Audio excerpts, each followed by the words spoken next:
bringing hope the world over. Hope Channel.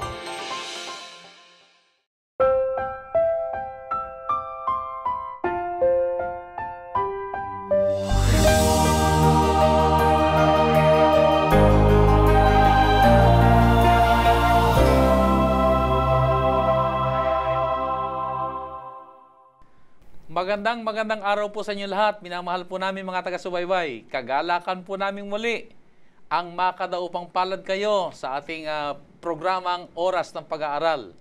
Ako pong muli ang inyong lingkod, Pastor Ben Casimiro. At sa ating pong gagawin talakayan, muli na naman po natin makakasama ang ating pong mahal na pastor, Pastor Rudy Nepomuceno. Welcome, Pastor. Thank you, Pastor Ben. Nawa po sa ating pag-aaral ngayon, matikman natin muli ang kabutihan at kagandahang loob ng ating Diyos. Tayo po ay nasa atin ng ikalabindalawang serye ng pag-aaral dito sa seryeng may kinalaman sa pagdedisipulo. At sa paksapong ito ay ating pong makita ang pag-aani at ang tagapag-ani. Na ito'y mahalagang ating maunawaan, mahalagang ating makita na ito'y bahagi ng pagiging alagad o disipulo ng ating Panginoon. Pagkatapos ng leksyong ito ay ating maunawaan na ang tagumpay sa pagiging alagad ay hindi nakasalalay sa titulo o katungkulan o kapangyarihan ni numan. Gayun din naman, nasain natin ang buhay na naglilingkod. At kalaki pa nito, pahintulutan natin ang banal na espiritu na dalhin tayo sa mga tao kung saan makakagawa tayo ng pinakamabuti para sa kanila. Siyempre, ang lahat ng ito ay para sa karangalan at kapurihan ng ating Panginoon. Bago po tayo magpatuloy, tayo muna po dumako na sa ating panalangin. Pangunahan tayo ni Pastor Nepomuceno. Tayo po ay manalangin. Dakila namin Diyos na mapagpala sa lahat. Punupuri namin ang iyong dakilang pangalan dahil sa patuloy na karapatan at pagkakataon na kami mag-aral ng iyong banal na kasulatan.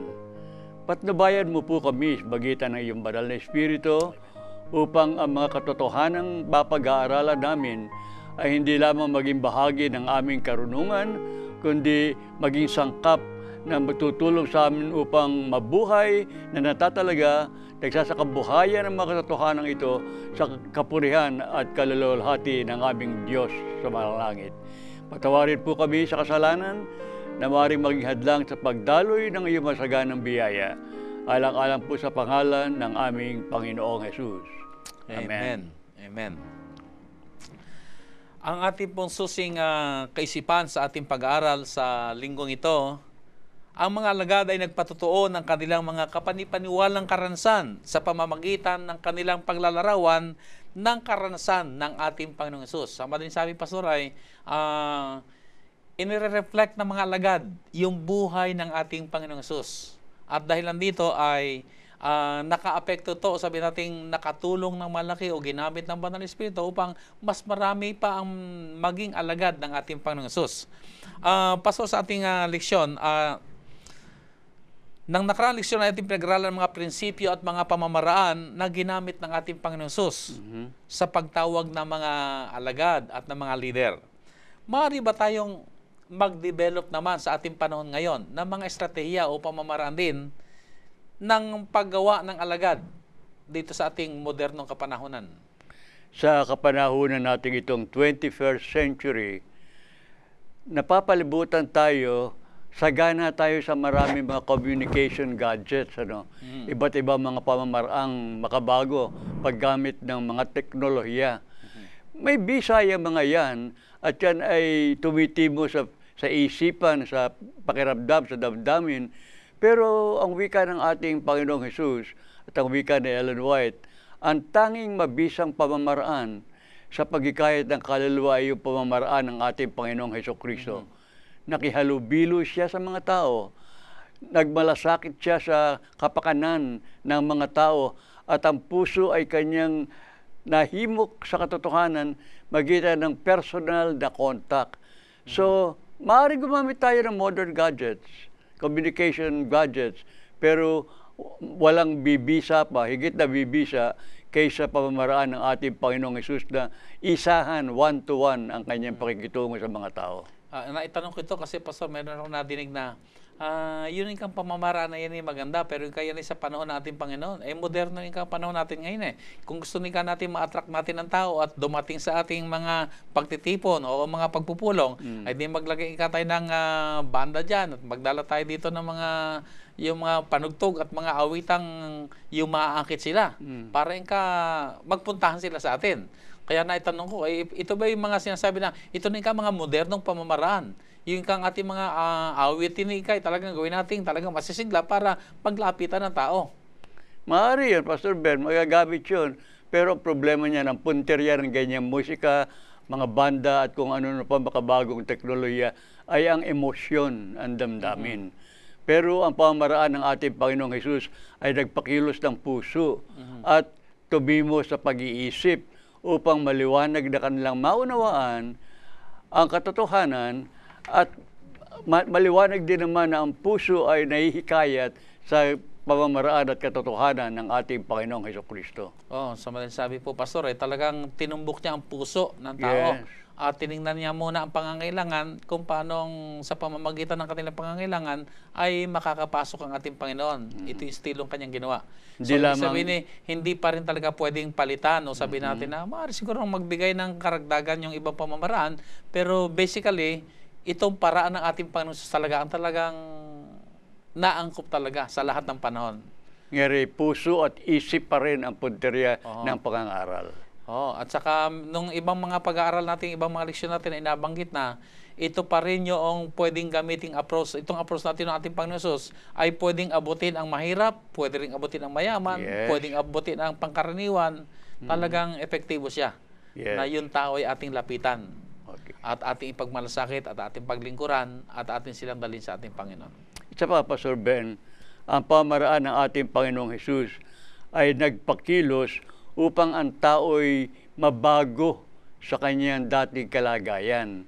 Ang conviction level kasi, kapag yung ating malasakit sa ating kapwa-tao, ang ating ginamit, ay malalim at matagalan. Ang isa kasing palatandaan ng pagiging tunay na alagad ay yung ang alagad ay magbunga at ang bunga ay magsipanatili. Pero yung makabagong mga gadgets ngayon, katulad ng musika, banda, at iba't iba pa ay may epekto pero emotional level at panandalian lamang ang epekto. Okay, so maraming salamat. Napakaganda rin mga kaibigan, ating mga nawaan na magandang tayo nag-iisip din ng ibang mga pamamaraan kung paano aabutin ang iba't ibang mga tao. Pero huwag po natin kakalimutan pa rin, ang pinakamabisa pa rin talagang paraan ay ang paraan ng ating Panginoong Hesus. Yung tinawag sa Aklat na Ministry of Healing, page 143, na Christ method alone, na siyang magiging kasangkapan upang abutin ng tao. Sa ating pag-aaral, Pastor, ay sinabi na ang pangangaral ay katulad ng pulubi na nagsabi sa kanyang kapwa pulubi kung saan masusumpungan ang tinapay. Ano po ba ang sinasabi ng Biblia tungkol sa pamamaraan ng paggawa ng disipulo at kung paano gumagawa ang Diyos? Basahin natin yan sa sulat ni San Juan, sa Juan 1, 40 hanggang 46. At dyan ay makita natin kung paanong ang Diyos ay tumawag ng isahan at yun naman kanyang tinawag ay gumamit din ng pamaraan at tumawag din ng iba. So makikita natin yung prinsipyo sinasabi na yung isang pulubi na pinuntahan ng kapwa pulubi at sinabi na doon masusumpungan ng tinapay. Aking babasahin, Pastor, dito sa aklat ng Juan, yung binanggit mong talata. Okay. Juan 1, talatang 40 hanggang 46. Ang isa sa dalawang nakarinig ng pagsasalita ni Juan at sumunod sa kaniya ay si Andres, na kapatid ni Simon Pedro.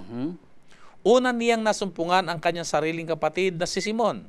At sa kanya sinabi, nasumpungan namin ang Mesiyas, na kung liliwanagin ay ang Kristo. Siya'y kaniyang dinala kay Jesus. Siya'y tiningnan ni Jesus at sinabi, ikaw ay si Simon, na anak ni Juan. Tatawagin kang Cephas, na kung liliwanagin ay Pedro. Nang kinabukasan ay pinasiyahan niyang pumaroon sa Galilea at kaniyang nasumpungan si Felipe at sa kanya sinabi ni Jesus, sumunod ka sa akin. Si Felipe nga ay taga Bethsaida sa bayan ni Andres at ni Pedro. Nasumpungan ni Felipe si Nathanael at sinabi sa kaniya, nasumpungan namin iyong isinulat ni Moses sa kautusan at gayon din ng mga propeta, si Jesus na taga Nazaret, ang anak ni Jose. At sinabi sa kaniya ni Nathanael, mangyayari bagang lumitaw ang anumang magaling na bagay sa Nazaret? Sinabi sa kaniya ni Felipe, pumarito ka at tingnan mo. So, Pastor, dito nakita natin yung... Parang dugtungan, ano? Parang yung isang pulubi nga, na kapag nakasumpong ng tinapay, tinatawag ang kanyang kapwa pulubi. Pastor, nakaraang linggo lang ay meron kaming karanasan, nagpunta kami sa isang lugar, na sabihin natin marami mga nangihingi. Nakitang kami mga estranghero doon, parang akala nila mga turista kami, ay datingan yung humihingi ng tulong. Nung ako'y magbigay, ay miyami ay nagkakagulo na sa akin. At napansin ko ay talagang tinuturo ako nung ibang mga nabigyan. Ay parang ganito talaga. Yung bang, yung nalilimos, pag nakitang may nagbibigay, ay tinatawag yung mga kasama nila at sinasabi, doon, nagbibigay, doon, nagbibigay. Kaya miyami, makikita mo lang, na pinagkukulumpunan ka na ng mga manghingi. So, parang ganito rin ang pangangaral. Yes. Ngari kasi, sa pangangaral, ang nakikita ng tao ay pakinabang. Di ba? Ang gospel ay kinakailangan ma-translate into people benefits. Pagka narinig ang ebanghelyo, magbubunga ng kapayapaan sa puso, malinis na konsyensya, pagpapatawad sa kasalanan, pagbabago ng likas, at iba't iba pang transformation na bunga ng mabuting balita ng kaligtasan. Yun nga po kasing ebanghelyo sa original sa saltayan ay talagang ang kahulugan niya ay mabuting balita. Yeah. Ibig sabihin, tama sinabi niyo po, pagka sinabing mabuting balita, yan ay pagpapala yan. At yan ay gusto ng tao. Yeah. Kaya lamang nakakalungkot ko minsan, para bagang pag sinabi natin meron tayong pangangaral, ay marami mga tao hindi rin interesado. Na hindi nila nakikita marahil ang kahalagahan nito sa kanilang buhay. Kaya nakita natin, Pastor Ben, sa bahagi ito ng pag-aaral ng pulubi na nag-aakay sa kapwa pulubi, kita natin si Andres, saka si Felipe, at saka yung babaeng Samaritano, di ba? Doon sa balon. Nung makilala niya ang ating Panginoong Hesus, pagbalik niya sa bayan ay nahikayat ang buong bayan dahil sa kanyang patotoo, natagpuan niya ang Mesyas. So dito makita natin yung prinsipyo, Pastor, na nandoon yung pag-anyaya. Simpleng patotoo, tapat na mga pag-anyaya, simple mga pagpapatotoo kung ano ang kanyang karanasan. Ang mga ito ay pamamaraan kung paanong ginagamit ng Banal Espiritu upang kung magkagayon ay dumami pa ang magiging alagad ng ating Panginoon. Yes. So, mga minamahal namin mga taga-subaybay, kamusta po ang ating buhay bilang alagad ng Panginoon? Nagawa na po ba natin na magbigay ng isang tapat na patotoo na sa pamamagitan noon ay may mga naakay na sila rin ay naghangad lumapit sa ating Panginoong Hesus? O kaya naman ay nakapagyaya tayo ng ating kaibigan na sinabi siguro natin ay, halika kaibigan, sumama ka sa aming mga pagtitipon. Meron kami tinatawag na care group. Gusto mo bang pagpalain ka ng Panginoon? At sa pamamagitan ng pagsama mo ay magiging mas malapit ka sa Diyos. So nagawa na po ba natin ang gawain ito ng pagiging isang alagad? Ito mga hamon sa ating kapanahonan na sana po'y ating pong maisaalang-alang. Isa pang mahalagang bagay na nagiging bunga ng pag-anyaya natin ng sino mang tao palapit ka ating Panginoong Hesus ay nakita sa karanasan ni Andres. Di ba isang araw ang Panginoong Hesus ay nangangaral, inaabutan ng tanghali, inaabutan ng alas 3 bahil ng hapon, ayaw pa mag-alisan ng mga tao, kinakailangan na kumain. Sabi ng Panginoong Hesus, sabi ng mga alagad, saan tayo kukuha ng ganito karaming pagkain sa dami ng mga taong ito? Dito lumapit si Andres. May akay-akay siyang isang bata.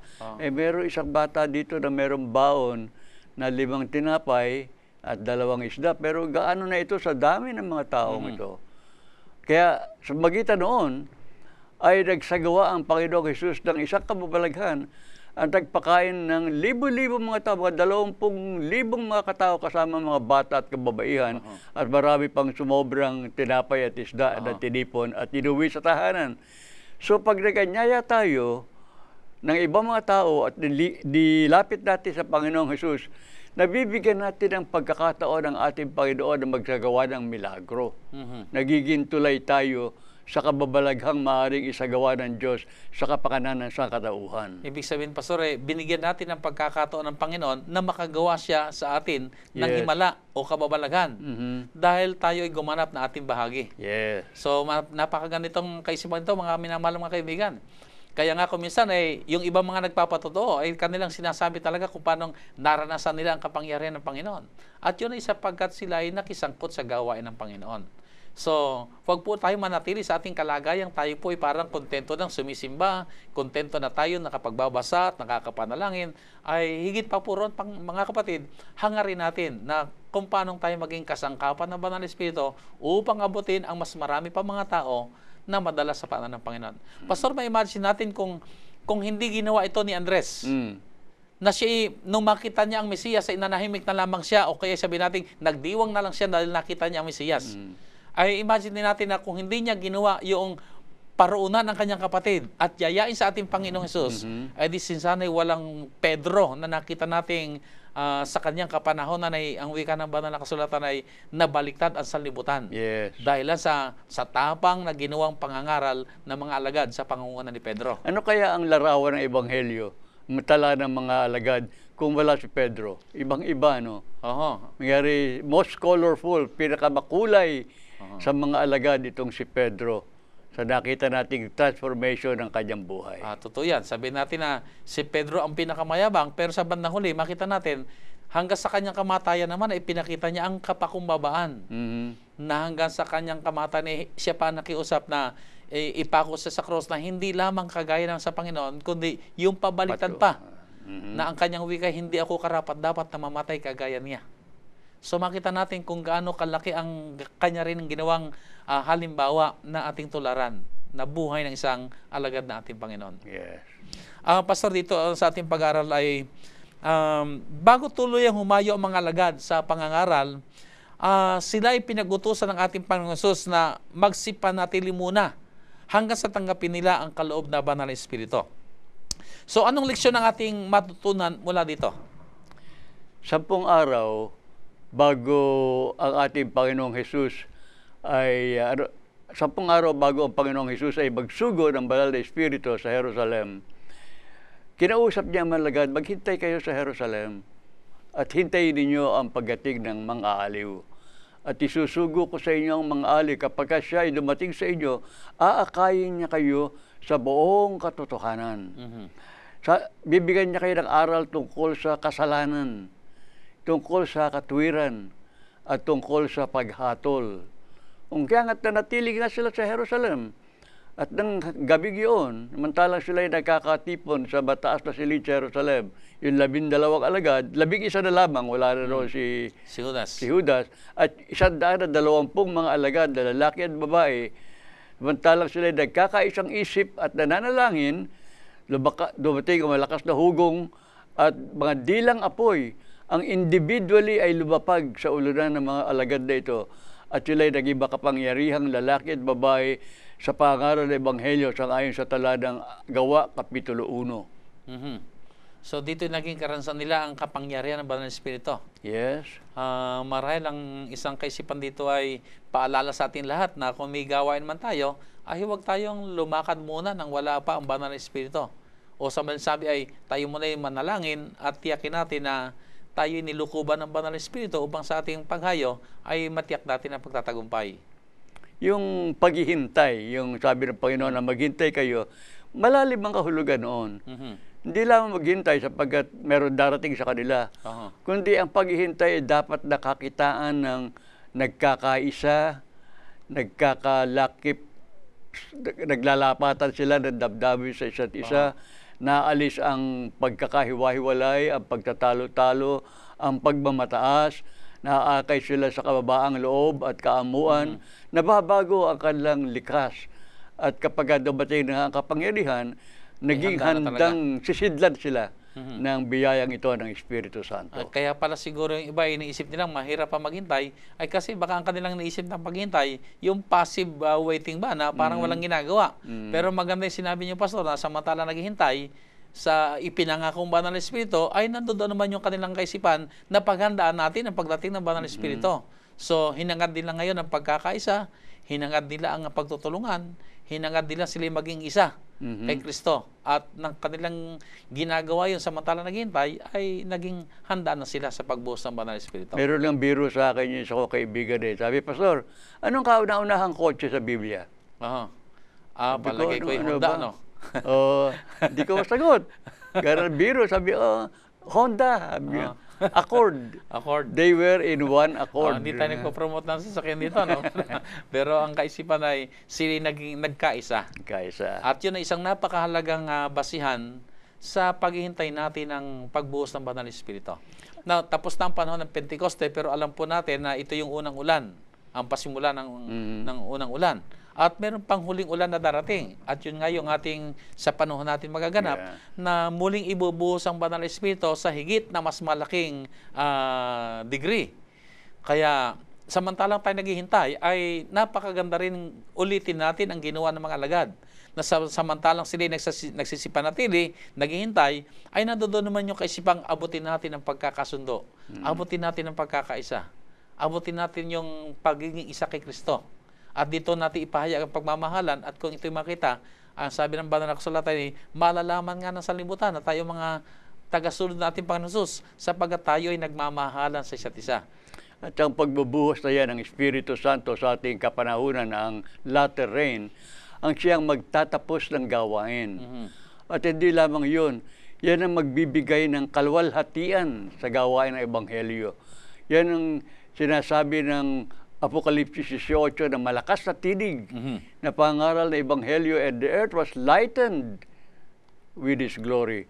Ang kalwalhatian ay kalakip ng gawain ng Ebanghelyo magitan ng huling ulan ng Espiritu Santo. Ibig sabihin siguro, Pastor, nang binanggit niyo na yung kaluwalhatian ng Diyos ay mahayag, ay kapag tayo nilukuban ng Banal na Espiritu, talagang kitang-kita na ngayon kung paanong tayo ay namumuhay ng buhay ng Panginoon, na ano pa nagmamasid sa ating mga buhay, ay maray sasabihin nila, purihin ang Panginoon.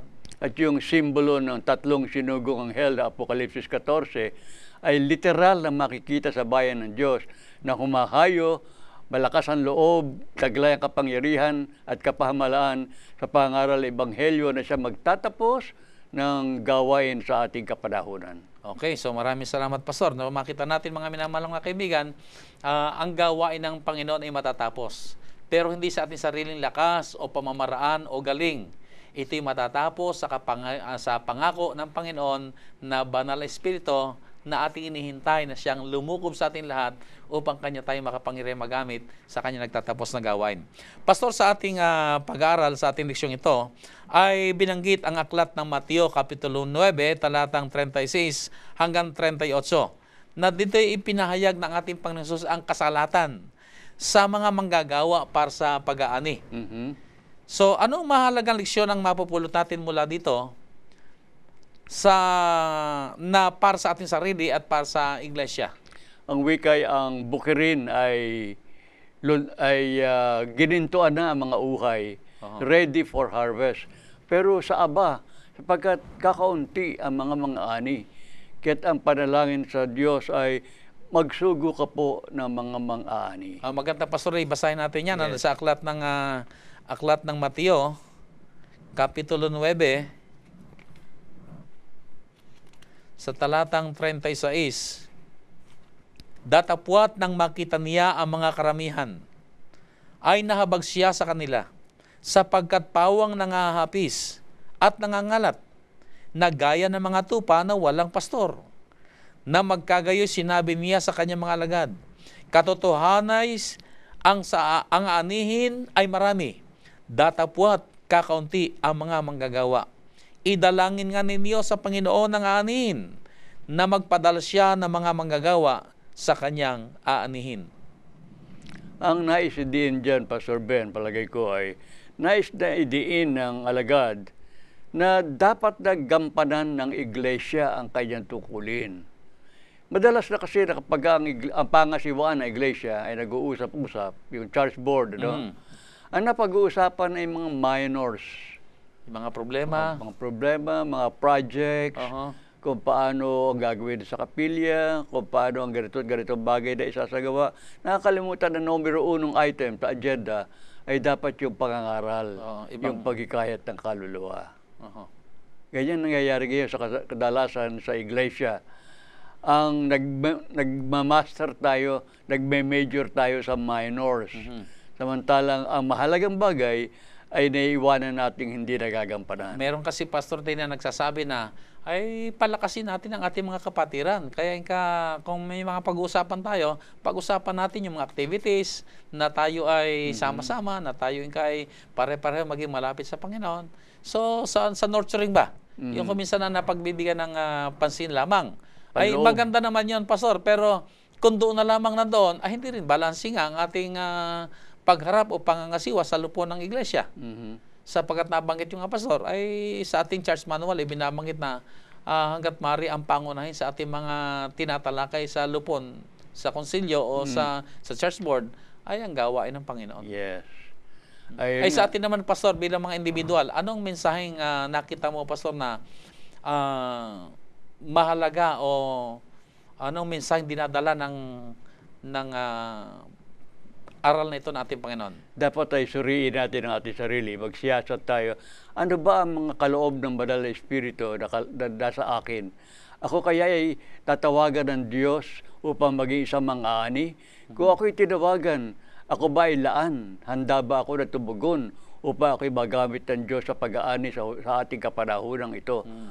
Dapat nating isipin na ang pag-aani ng butil na nahinog na ginintuan na ay dumaan sa maraming mga proseso mula sa pagtatanim, pagbubukal ng lupa, pagtatanim, pag-aalaga ng lumalaking halaman hanggang sa ito ay magkaroon ng uhay, hanggang sa magkaroon ng butil, hanggang sa mang-ani. Kung tayo man ay naging bahagi ng alimang baitang ng paglago ng halaman, higit sa lahat tayo ay dapat na maging bahagi sa pag-aani ng ginintuang uhay na ito. Maging laan tayo, handa, upang kung tawagin ng Panginoon ay susunod tayo at susunod sa kanyang panawagan. Ibig sabihin, pastor, huwag tayong parang maging manhid ba, no? Yes. Na alam natin may gawain ng ating Panginoon at sinasabi niya na ipanalangin ninyo na magsugo ang Diyos ng mga ani. Ay ito'y paanyaya na actually ng Panginoon sa ating lahat. Parang ganito yung pastor ba, na halimbawa ako ay naglilinis ng sasakyan. At pagkatapos nakita ko naman yung aking mga anak dyan, ay wala namang ginagawa o marahil nagkukwentuhan lamang, siguro sasabihin ko na, ano kaya, may tutulong kaya sa akin na linisin itong sasakyan? Kung madinig kaya ito ng aking mga anak, ay ano kaya isipin nila? Nagpaparinig kaya o parang lagpas lang sa tainga o biglang tutulong? Siguro ganito tayo kuminsan din, ano? Na nadidinig natin ang ating Panginoong Hesus na nagsasabi, kailangan natin ng mga manggagawa. Bilang mga lingkod niya, ay sana'y maging kagalakan nating ipahayag na narito ako at ako'y nakahandang sumunod sa maging bahagi ng pag-aani. Pastor, ako ay tinawag ng Panginoon bilang maging isang mananampalataya. Yun ay pinapasalamat ko sa Panginoon. Pero maliban pa roon ay, nung binabasa ko ang banal na kasulatan, itong talatang ito ay akin ding ilang beses na paulit-ulit na umuungkat sa aking kaisipan, na nadama ko yung ako'y tinatawag ng Panginoon na mag full-time sa ministry. Kaya ako ay pumasok sa ministeryo at ngayon ay naging isang pastor. Ang talatang ito ay may malaking bahagi sa akin at nadama ko na ako'y kanyang tinatawag na ibigay ko na yung buong panahon ko, buong buhay ko, buong lakas ko. Na wala na ako ibisipin kundi ang maglingkod na lang sa Panginoon. Now, hindi lahat po itinawagan na maging pastor.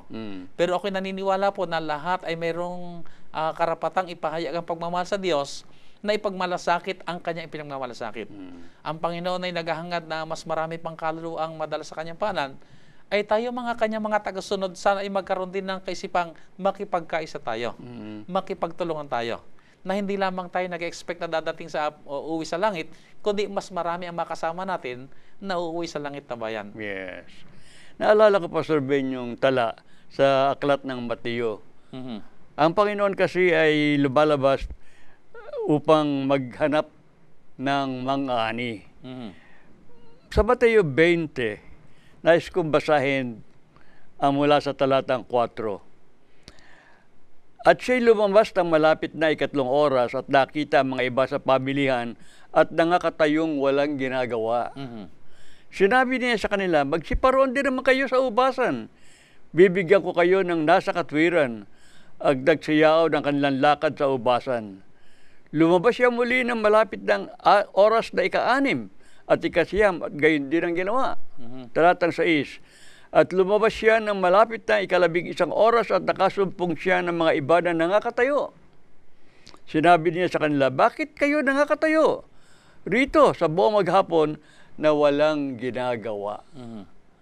Nakalulungkot, Pastor Ben. Talaga meron talagang mga mananampalataya o alagad ng Panginoong Hesus na talagang ang hilig yata ay tumayo na lang ito. Samantalang iba humayo sa ubasan. Samantalang iba ay abalang-abala, ay merong iba naman mga para bang nanonood lamang at kuminsan ay papuna-puna pa. Yung iba ay nag-aani na ng ayon sa katwiran. Ito'y nakatayo na walang ginagawa. So naroon ang pamanhik ngayon ng ating Panginoon at pag-uutos na anong inyong ginagawa. So sa ating mga kaibigan, sa ating mga taga-subaybay, ano kaya ang ating kalagayan sa harapan ng Panginoon? Tayo ba'y abala sa pakikisangkot sa gawain? O kabilang tayo doon sa mga nakikita ng ating Panginoon Jesus na patayo-tayo? Kung tayo man yung nasa ganong kalagayan, ay sana'y madama natin.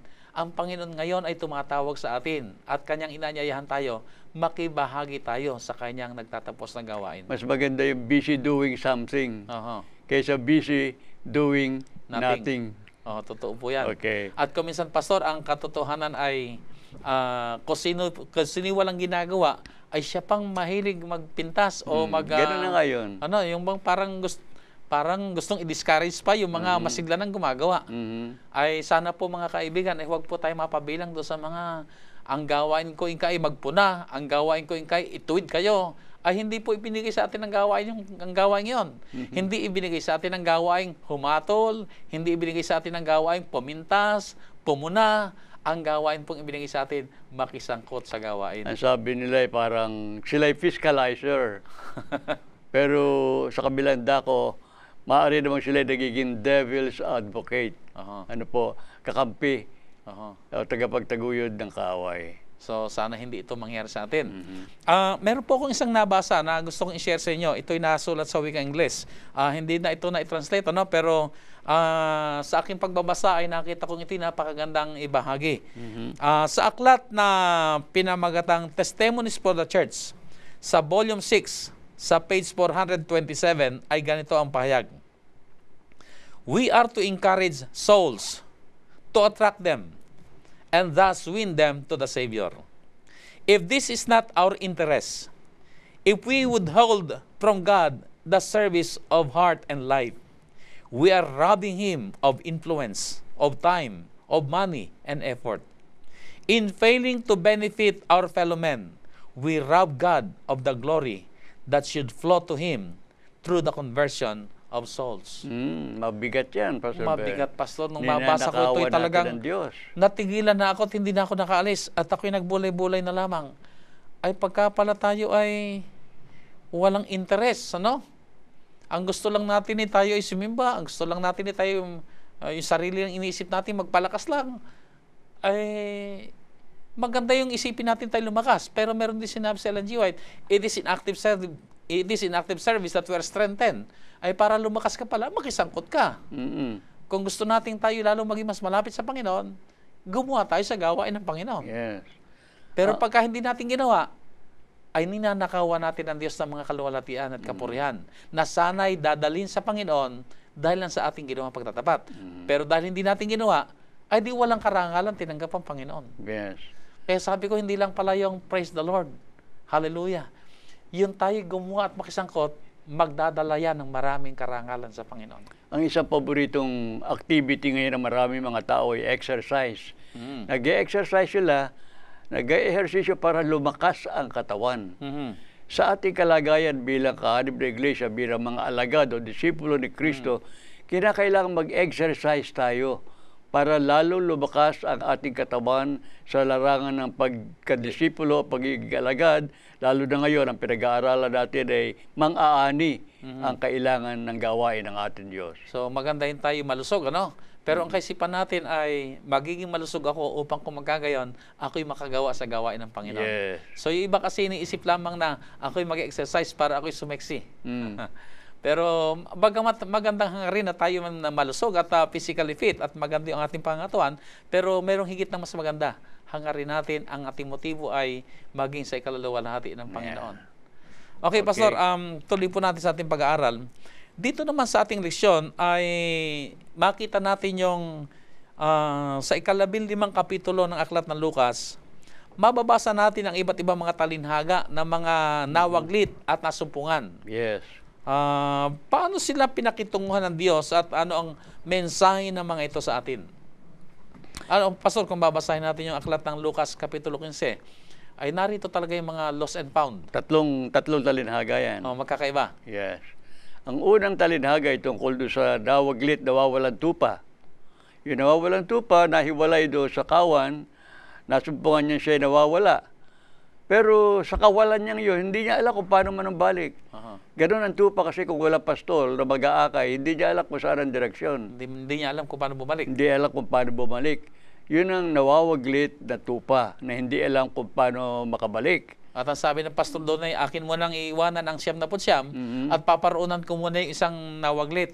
At nang ito'y kanya makuha ay nandoon kinarga niya at naroon ng kagalakan. Yes. So, lost and found. Lost and found. Ikalawa naman ay yung nawawaglit na putol ng pilak, the lost coin. Ito kasing coin na ito ay mahalagang pag-aari ng ina, ng babae. Yun ang pinaka-dowry niya sa kanyang kasal. At yung pagkawala noon ay nangangahulugan ng malaking kahihiyan. Hindi niya pinag-ingatan ang pamana ng kanyang pagiging asawa. So, ano ang kanyang gagawin? Lilinisin ang buong kabahayan, kahanapin yung buong nawawalang pilak, magsisindi ng ilaw. Ang kalagayan kasi na nawawalang pilak, hindi niya alam na siya nawawala. Hindi alam ng pilak, may nawawala siya. Wala kasi buhay ang pilak. Inanimate ito, wala itong buhay. Hindi ka pares ng tupa na alam niya nawawala siya, hindi nga alam na bumalik. Ito namang lost coin, hindi niya alam na siya ay nawawala. Talagang mas kailangan niyan ang tagapaghanap. Kapagkat lost na siya, ay wala pa siyang alam sa kanyang kalagayan. Ay talagang mahirap hanapin. Ay katatlo naman na yung nawawalang alibughang anak.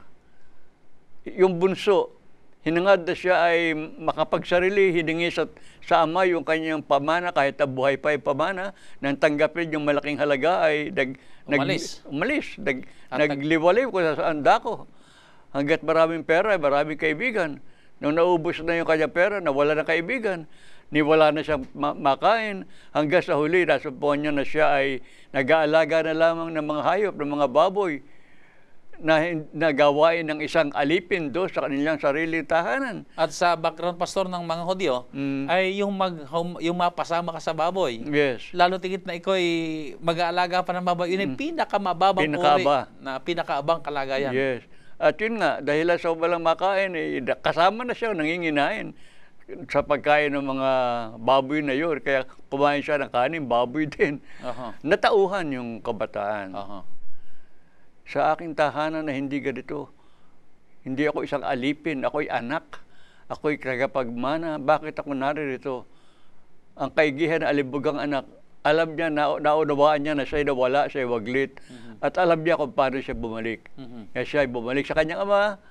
At malayo pa, nagkatanawa na sila. Sinalubong na siya patakbo ng kanyang ama at ibinalik sa kanya ang pagiging karapatan ng maging anak. Binigyan na sising na simbolo ng sonship. Pinaghanda ng marangyang handaan, binigyan ng bagong kasuotan. Itong aking anak na ito ay nawala, siya'y halos patay na, pero nang balik, gay na lamang ang kagalakan ng ama. So, lost and found pa rin? Lost and found pa rin. Ang malungkot dyan, Pastor Ben, nang na-lost and found yung alibugang anak, bumuo ng panibagong istorya ng isa pang alibugang anak. Yung panganay naman. Yung panganay. Bakit ganoon? Samantalang siya nagpasasana. Nakuha na niya ang kanyang parte. Nagwaldas na. Ako, samantalang habang panahon, narito ako. para akong alipin na naglilingkod sa aking ama, na hindi ako binigyan ng ganitong handaan, hindi ako pinangaragala katulad ito. Bakit ganoon? So ito pala ang alibugang anak parto. Oo. Yung sa panganay naman. Oo. Ay, anak siya pero itinuring niya kanyang sarili na alipin. Itong alibugang anak, part 1, ay alipin siya, pero ang kanyang palagay sa kanyang sarili ay anak. Kaya siya ay nanumbalik. Itong pangalawa, anak siya, pero ang turing niya sa kanyang sarili, aliping naglilingkod sa kanyang ama. Kaya alibugang anak 1 and 2 yan. So, anong leksyon po ang ating mapupulot dito? Kung ilalagay natin sa ating kapanahunan, sa ating iglesia, at sa ating mga individual na mga alagad na ating Panginoon. Yes. Maraming paglalarawan ng pagkawala. Lost sheep, lost coin, lost son. Lahat ay mga wala. Ang importante dyan ay kinakailangan maging paraan tayo para manumbalik sila at maging hindi lamang lost kundi found, nasumpungan ng kaligtasan, magitan ng ating pagiging instrumento ng kaligtasan. So, kung dumating man sa buhay natin tayo nawaglit, ay huwag tayo mawalan ng pag-asa. Dahil binanggit nyo nga, Pastor, ang mahalaga ay yung nasumpungan. Yes. Kung saan mang kaparaanan, ang mahalaga ay nasumpungan tayo. Ngayon, Pastor, paano pinakitunguhan ng Panginoon itong mga nawaglit? Kasi sa ating lesson, binabanggit ba na ito nawaglit na ito yung mga, sabi natin yung adulterer. Ito yung masasama mga tao. Pero, paano pakikitungo ng Panginoon sa kanila? At anong inaasahan ng Panginoon na pakikitungo rin gagawin natin sa kanila? Ang payo sa atin, katulad ng ginawa ng ating Panginoong Hesus, pinagbintangan siya, pinaratangan siya.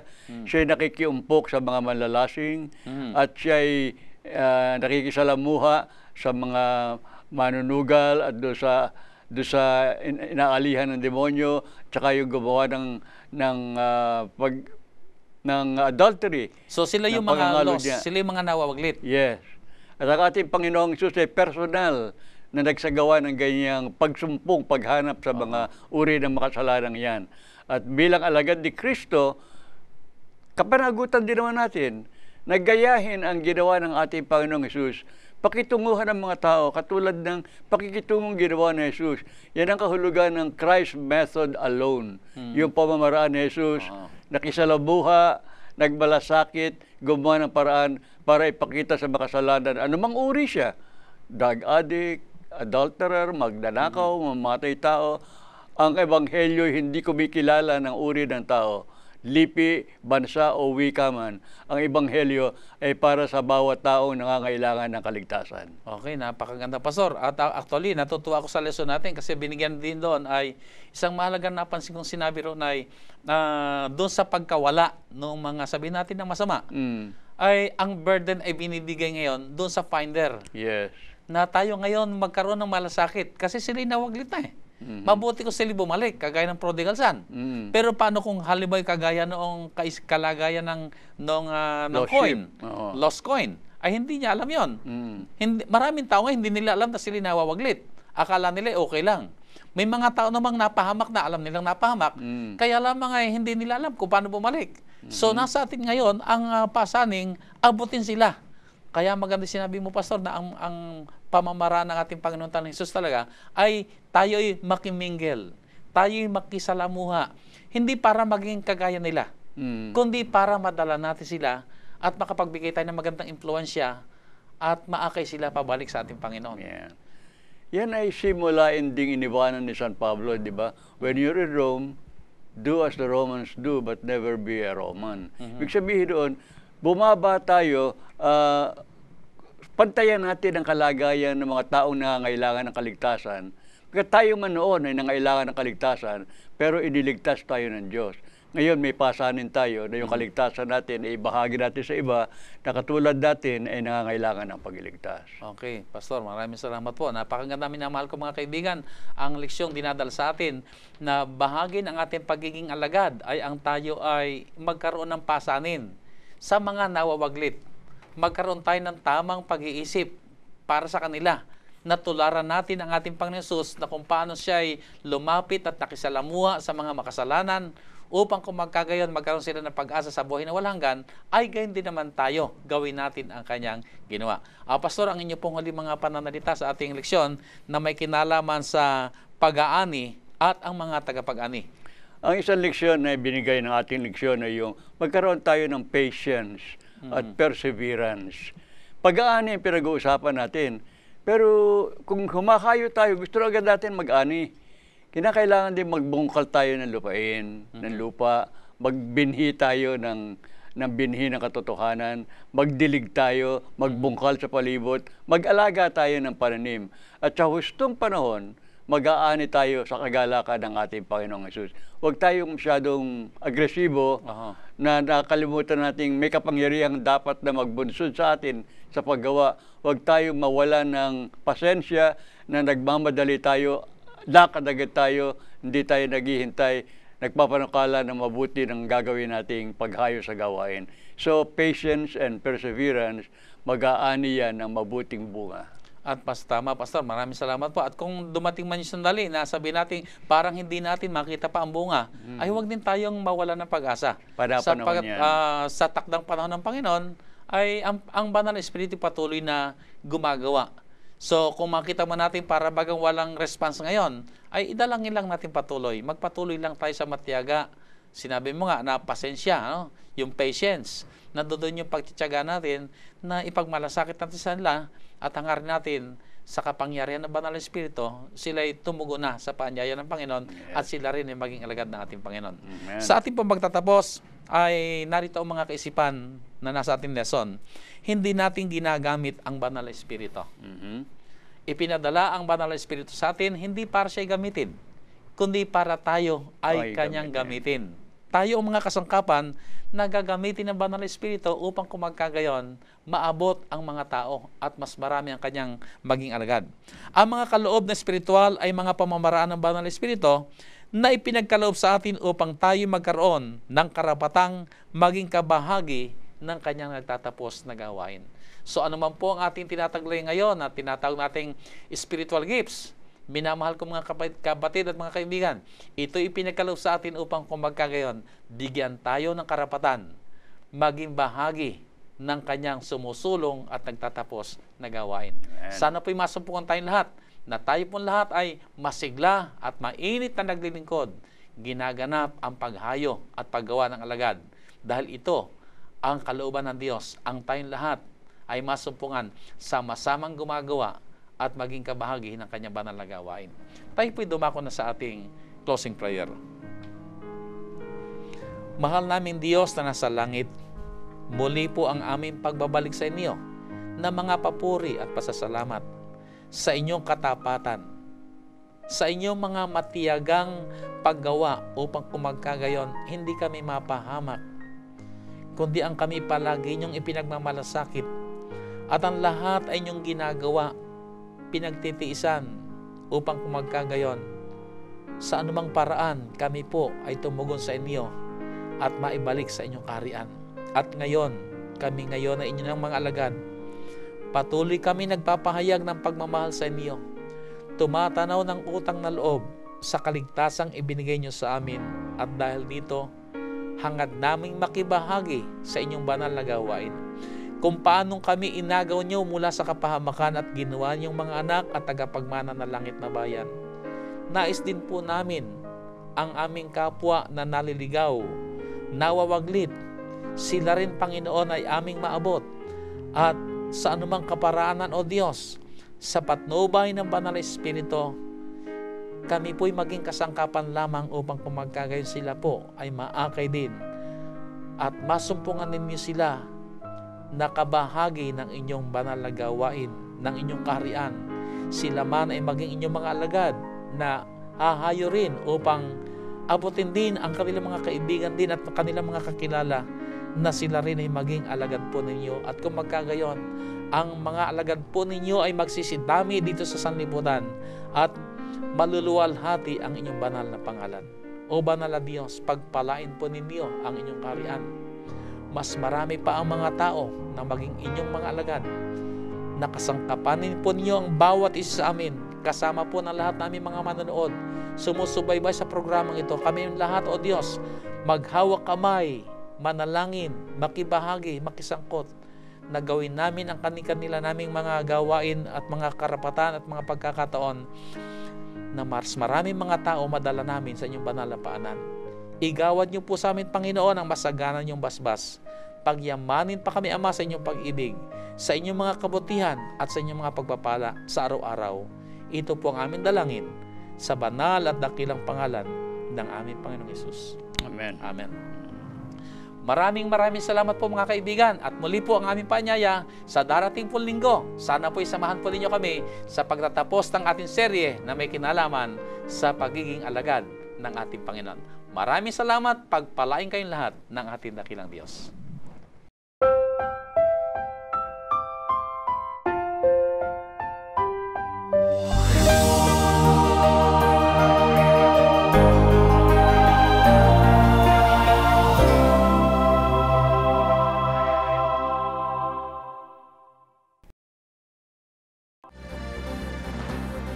Presenting the best news in the world.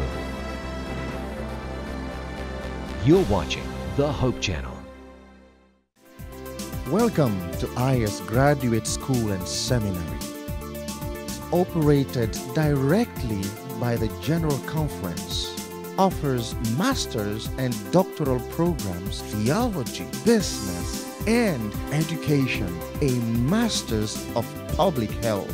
Join the students on this beautiful tropical campus right in the Philippines.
We are people, and we love to get connected.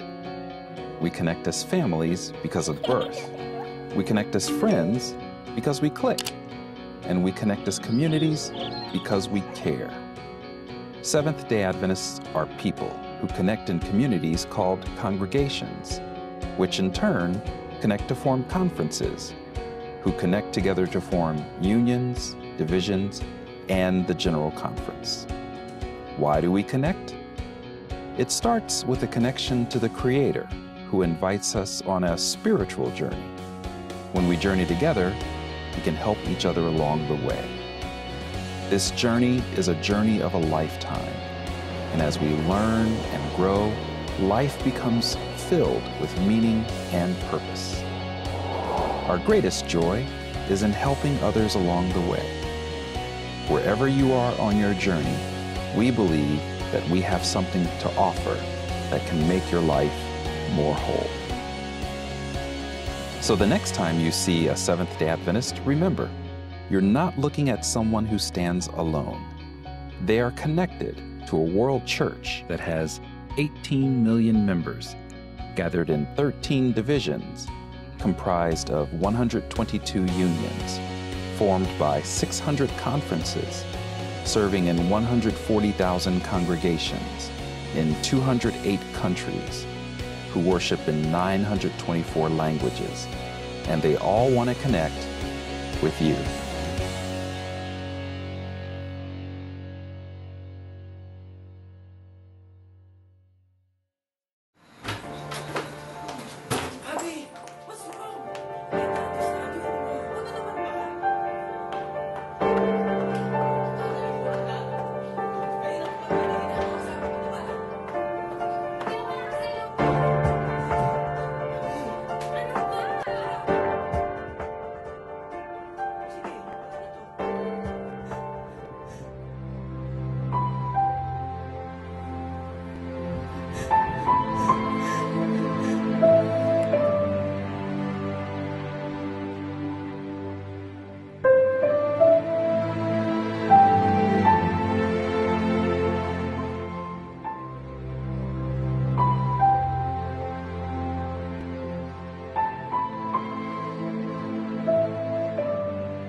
Simple question.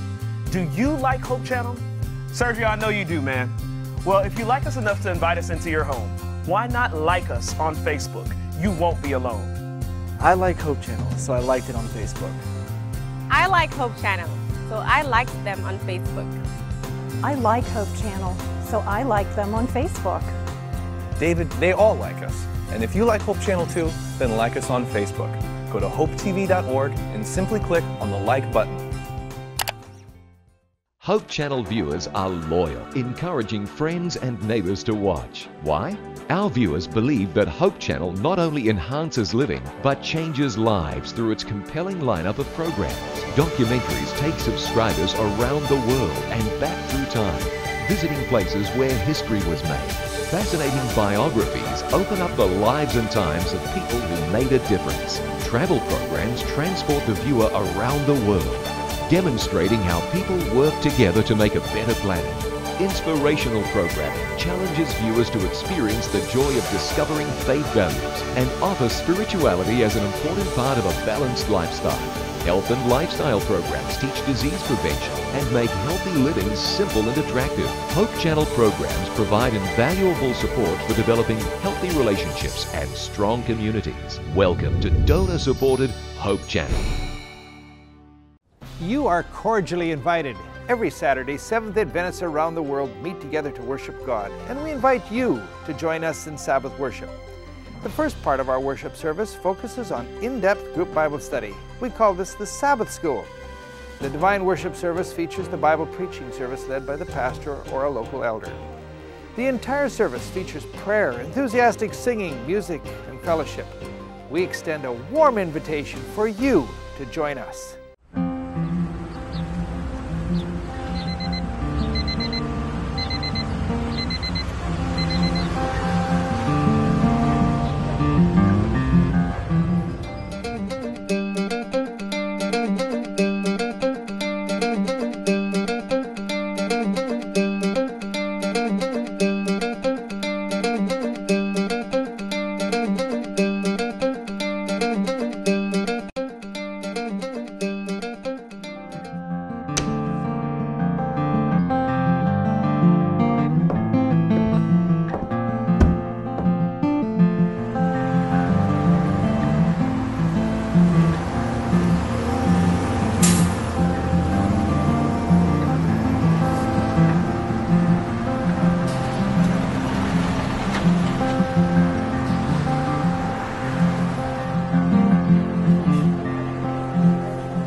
I pray for the people that are sick so they can get better. All around the world, children are praying at 7 in the morning, 7 in the evening, and 7 days a week. I pray for everybody in Haiti that does not have a home. Join the movement in your family today. 777 Prayer Kids.